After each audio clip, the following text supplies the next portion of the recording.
have always existed in the in-between. Not a boy, not a girl. Something else, something real, something no one had words for when I was young. I learned early that the world prefers simple answers. My parents, loving in their own measured way, struggled to understand. They never rejected me outright, but I could see it in the way my mother's smile tightened when I corrected her. The weight in my father's sighs when I insisted I wasn't his daughter or his son. They tried, but some part of them still hoped it was just a phase. Jordan, my best friend, never needed an explanation. From the first time I said, "I think I'm something else," they simply nodded. "Okay. Want to get ice cream?" There was no hesitation, no doubt, just acceptance. And then there was Eli, my partner, the first person who saw me as complete without question. Loving Eli was easy. It was the world that made it complicated. Everywhere I went, I was reminded that I did not fit.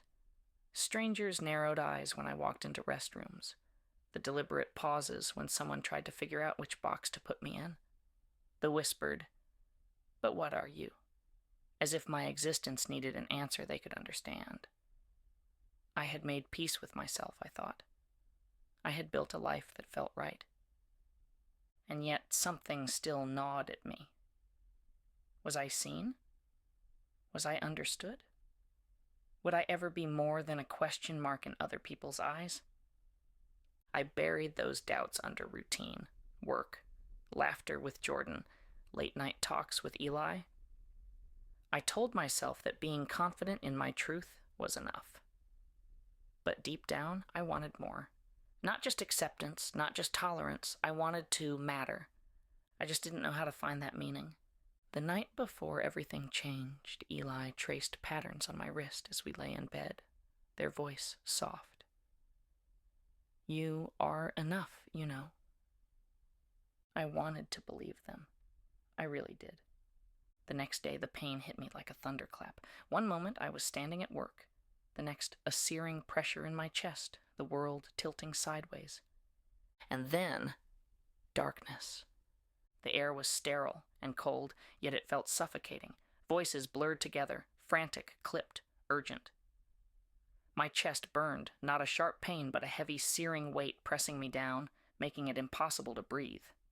Someone shouted, "We're losing them!" That word, them, pierced through the fog. They meant me. Alex, I wanted to scream. I'm still here. But the darkness pulled harder, swallowing everything. I didn't know if my eyes were open or closed. It didn't matter. The pain ebbed slowly, replaced by an eerie stillness. My thoughts frayed, then spiraled. Is this it? My life unraveled before me in a flood of images. My father tightening his grip on the steering wheel when I told him who I was. My mother struggling to find the right pronouns, her smile a fragile mask. Jordan handing me mint chocolate chip ice cream without a single question, just a grin that said, "You're enough." Eli, their fingers tracing delicate circles on my wrist, whispering, "You're whole." Was I whole? I'd spent my life clawing for space, for the right to simply exist without apology or explanation. But now I was weightless, untethered from the world that never seemed made for someone like me. And yet as I drifted, an ache surfaced, sharper than the chest pain that had dropped me. Did anyone truly see me? Did I truly matter in a world that refused to name me, to hold me in all that I was? The darkness deepened, vast and quiet, yet alive. My body, or whatever part of me existed now, pricked with unease. Was this death? Was this nothing? And then out of the black void, a strange sensation, warmth, soft and immense, like a hand brushing my cheek. A light flickered, dim at first and distant. It pulsed, steady, patient. It wasn't threatening. It felt familiar, comforting. It called to me, though not in words. It simply was. I wanted to reach for it. I wanted to scream at it. What do you want from me? What does anything want from me? But as I edged closer to the light, part of me stilled. The questions, the anger, they didn't disappear, but their weight lessened. The light didn't demand it. It waited. And then a soft voice. "Alex." I hovered in nothingness, or maybe it wasn't nothing, just something I had no words for. The darkness wasn't empty. It pulsed, shifting like waves over deep water. It should have been terrifying, but it wasn't. It was patient. I reached for my body, for anything familiar, but there was nothing to grab onto. No weight, no breath, just awareness. Am I dead? The thought rippled through me, not in fear, but curiosity. Then the light pulsed again. Not a flash. Not blinding. But steady. Like a heartbeat. Warmth radiated from it, flooding through me. It didn't invade or demand. It just was. The light pulled at me, not with force, but with recognition, like a long-lost friend reaching out. I wanted to resist. I wanted to ask what it was, why it felt so knowing. But before I could question it, a voice called my name. Alex. It wasn't loud. It wasn't even particularly distinct, and yet it carried something that made my entire being tremble. I had heard my name spoken with confusion, with doubt, with resistance. I had heard it with love, too. In Jordan's easy acceptance and Eli's whispered reassurances. But this was different. This wasn't just acknowledgement. It was understanding. I wanted to respond, but I had no mouth, no voice. Instead, my very essence reacted, like I was leaning into the warmth without meaning to. The light brightened slightly, and suddenly I wasn't just drifting. I was moving. Slowly, steadily toward it. My pulse, or whatever I had now, beat faster. Wait, I thought, though there were no words. Where am I going? The light didn't answer. Not in words anyway, but I felt it. Safety. Love. Something vast and endless, something that saw me, all of me. I had spent my life fighting to be known, to be understood. And here, in this place of nothing and everything, I wasn't a question mark, I wasn't an anomaly. I was enough. For the first time, I wasn't sure if I wanted to go back. The warmth deepened, wrapping around me like sunlight after a lifetime of winter. It wasn't just warmth. It was knowing. I had spent years searching for that feeling, wondering if I would ever be held in my entirety, not as an anomaly to be explained, but as something whole, something real. And here in this vast, impossible space, I was. Alex? The voice came again, gentle but vast, like it carried the weight of the universe, yet held none of its burdens. It wasn't a demand or a call to action. It was an offering. An acknowledgement. I turned, though I wasn't sure I had a body to turn with, and the light shifted. A figure emerged, radiant but not blinding. Familiar in a way that sent my very essence trembling. They didn't look how I'd been taught they should, not the distant figure from paintings or churches I had avoided, but I knew them. Jesus. I wanted to recoil, not out of fear, but out of memory, of sermons that told me I was an abomination, of people who used his name as a weapon against those like me, of rejection masquerading as love, but he didn't shrink from me. He didn't hesitate, didn't try to explain himself. He simply looked at me, seeing everything, every doubt, every wound, every moment I had been made to feel less. And then he smiled. A sob broke from me, though I had no throat, no lungs to release it. I don't belong here, I choked out, the words forming from something deeper than sound. His head tilted, not in pity, but understanding. Why do you think that? For a moment I couldn't answer. Because I had been told so? Because of what people claimed to know about him? Jesus stepped forward, his presence radiating something so pure, so steady, I felt my defenses crumble. Who told you that you weren't worthy? I trembled.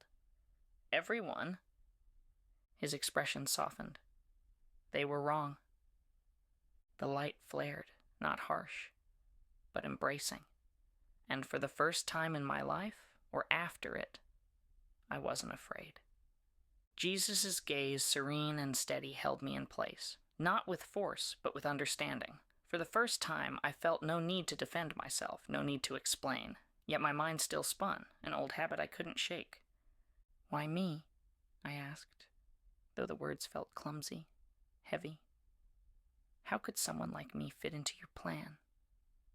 He didn't answer immediately. Instead, he took a step closer, and the light around him softened. Images began to swirl in the space between us, transparent yet vivid, like scenes reflected on water. I saw myself as a child, small hands clutching a dress I hated, my parents smiling but unsure. Their words echoed faintly. "You'll grow out of this." Another shift, and there was Jordan, grinning as they nudged an ice cream cone toward me. "You're enough," their expression seemed to say. Then Eli appeared, their fingers brushing mine, grounding me in a love that felt so big, so simple. But then came the harder memories, the narrowed eyes, the cruel whispers. Strangers, family, teachers, all demanding answers I could never provide. My chest tightened. I wanted to look away, but Jesus' voice anchored me. "None of this defines you, Alex, not their rejection, not even their kindness. You are more than their perception." "But I don't fit," I whispered, "anywhere. The world, it doesn't know what to do with me." He tilted his head, his expression both tender and firm. "Love doesn't fit into boxes. It doesn't belong to expectations or definitions. You are not here by accident. I see you, Alex, as you are, beyond the labels others gave you." Tears swam in my eyes, though I had no body to cry with. "But people don't see me. Not really, they don't understand." "That is their burden, not yours," Jesus said. "Your existence is enough. You are enough."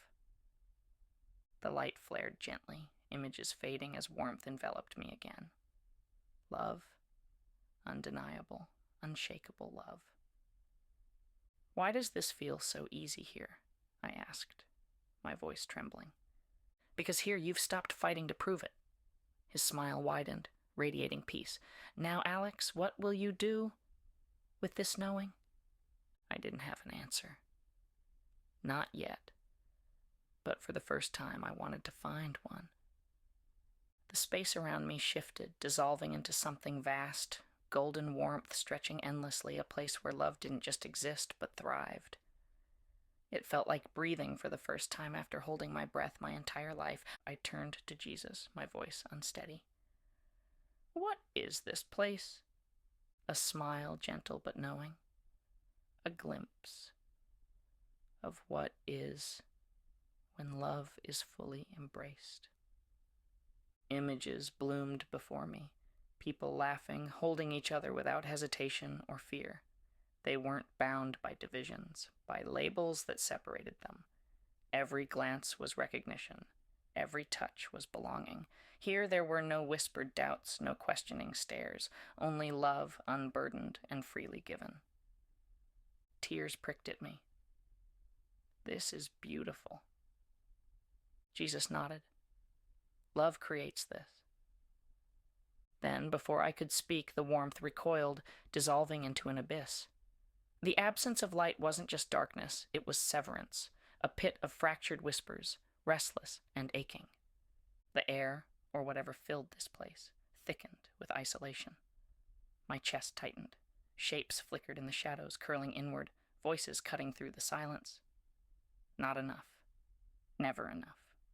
Alone. Always alone. Asterisk. A shudder ran through me. I knew this feeling. The world had tried to make me feel this same emptiness, to convince me I didn't belong. But this wasn't rejection. It was something deeper. "They think they are forgotten," Jesus said. His voice held no judgment, only sorrow. "But they are not." Pain lanced through my being. "Why don't they see the light?" His expression darkened. "Because they cling to the illusion of separation. Fear convinces them love isn't meant for them." My heart lurched. I saw glimpses, people trapped in bitterness, in shame, unable to reach for what had always been there. Tears burned. I don't want them to stay here. Jesus met my gaze, steady. Neither do I. The warmth returned, gently pulling me away from the abyss. But its cold remained with me. I swallowed hard, realization sinking in. Love wasn't about being seen. It was about seeing. And if this love was real, then I couldn't turn away. I just didn't know how to carry it forward. Not yet. The abyss still clung to me, as if its cold whispers had woven themselves into my being. My chest, or the memory of it, ached. The light pulsed around me, patient and steady, while Jesus stood, luminous and rooted. His hands extended toward me, not commanding, but inviting. You have a choice, Alex. My voice quivered as it found me. What choice? To return. His words were simple, but they pressed against me like the weight of something vast. Carry what you've seen into the world that does not yet understand it. I blinked, or at least I thought I did. The world seemed to tilt, the light and shadow spinning together. Return to what? My voice cracked, bitterness spilling out. A place where I'm questioned, rejected. Where love has to be justified instead of simply given. Jesus' gaze softened, but he didn't pull back his hands. You've seen what love can create, and what its absence can destroy. You carry the knowing now. What you do with it is your choice. But what if no one listens? The question ripped out of me, raw and sharp. What if I fail? The truth is not in being believed, he said gently. The truth is in being lived. The warmth sighed around me, steady and unyielding, yet I hesitated. The image of the abyss lingered in my mind. Those shapes, those lonely whispers. I remembered the weight of their fear, the depth of their self-imposed separation. It wasn't just them I mourned for. It was the pieces of myself I had fought against for so long, the moments I let the world's rejection shape my own view of my worth. What if I'm not strong enough? My voice was smaller now. Jesus stepped closer, his presence wrapping around me like a memory of safety. You are not strong because they believe you. You are strong because you love. Suddenly I understood. Love wasn't about being perfect, seen, or even understood. Love was reaching into darkness even when it might not reach back. The light pulsed a final time, its warmth sinking deep into what I was. I'll go, I whispered. My words trembled, but for the first time they felt steady. His smile, the last thing I saw before choosing to fall back, held everything I needed. The blinding lights pierced my eyelids before I even opened them. A cacophony of beeping monitors, shuffling footsteps, and muffled voices filled the air. I gasped for breath, the sensation sudden and startling, like being dragged to the surface after nearly drowning. My chest burned, not with pain, but with awareness, as if the weight I'd been carrying all my life had shifted. Alex? Eli's voice cracked, trembling and raw. When I turned my head, their face swam into focus, eyes red-rimmed, their expression straddling disbelief and relief. Oh my God, Alex! I wanted to reach for their hand, to reassure them, but my limbs felt leaden. Instead, I barely managed a whisper. I'm here. The words felt heavier than they should. Brimming with meaning, neither of us spoke aloud. Doctors swarmed the room, their jargon rushing over me like static.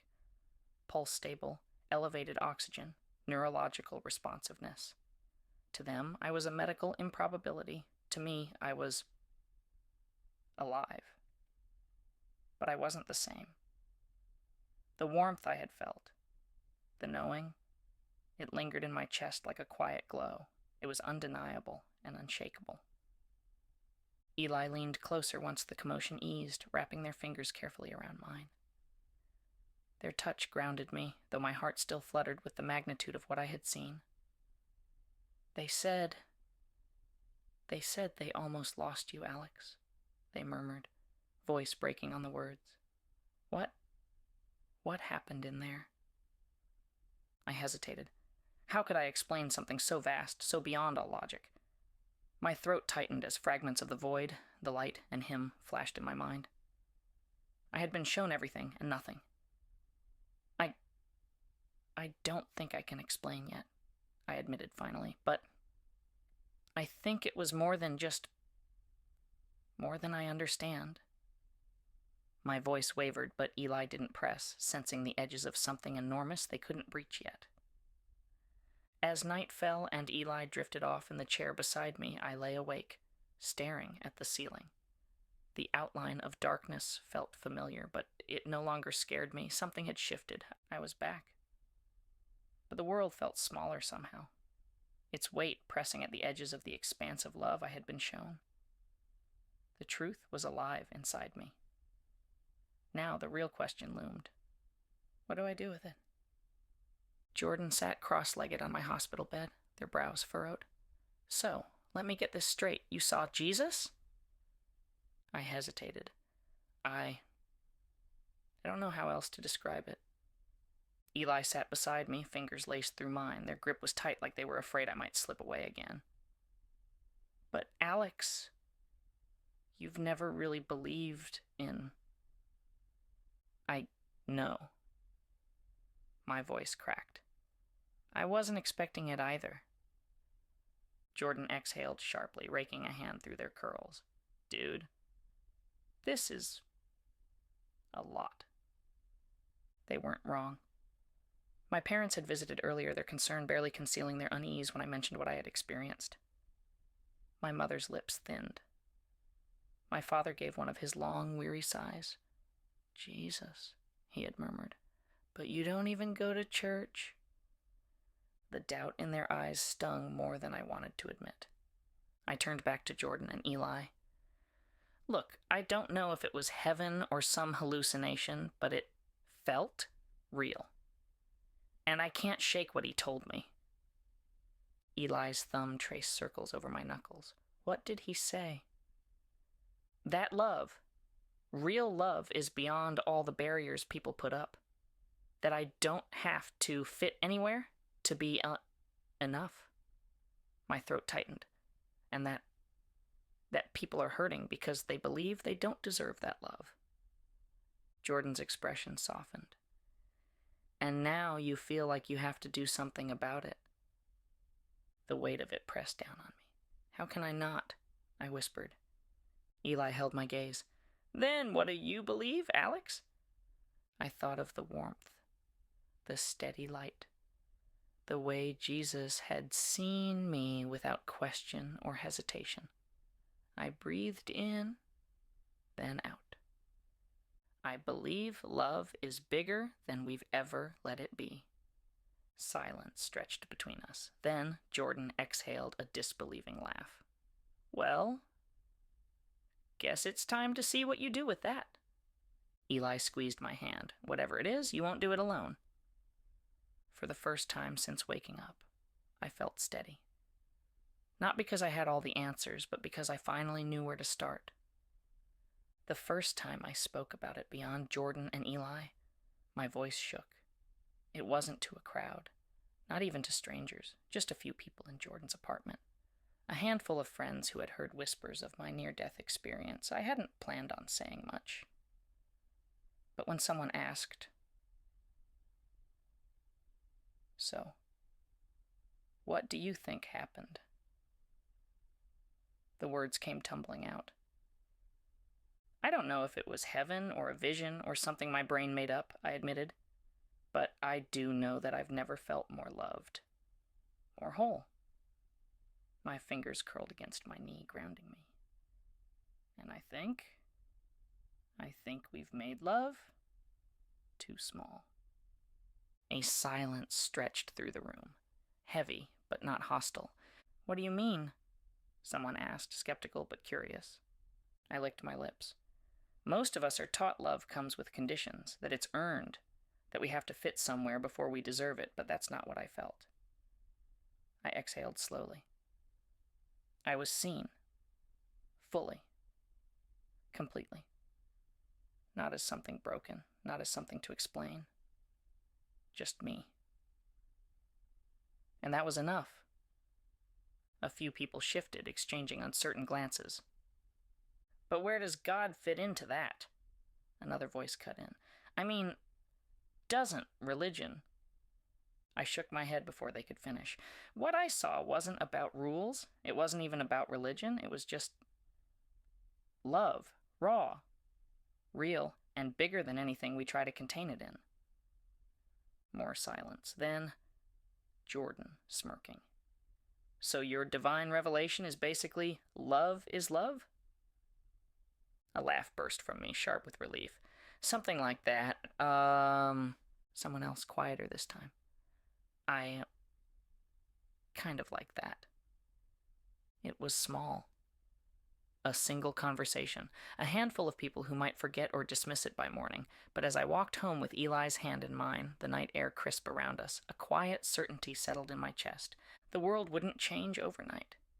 But maybe, one conversation at a time, love could start to feel bigger, and that was a beginning. The hum of the microphone crackled as I exhaled, gripping the edges of the podium. The small auditorium wasn't packed, but the faces in the crowd, some expectant, some skeptical, made my pulse quicken. Eli sat in the front row, their gaze steady. Jordan leaned back beside them, arms crossed, but supportive. I wasn't a preacher. I wasn't even sure what I was doing here, but I knew what I had felt, and for the first time, I wasn't afraid to say it. I've spent most of my life feeling like I didn't belong, I began. My voice trembled, but I refused to waver. Like love was something I had to justify, something I had to earn. A murmur rippled through the room. I let a beat pass before continuing. When I hesitated, unsure how to phrase it. When I died, or almost did, I saw something. Felt something. A love so vast, so undeniable, it didn't care about labels or expectations. It just was. Some eyes narrowed, others softened.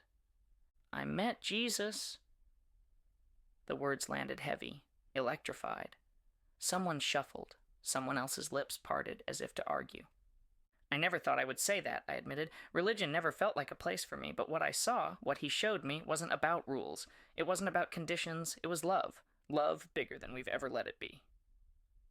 A silence settled over the room, thick with emotion.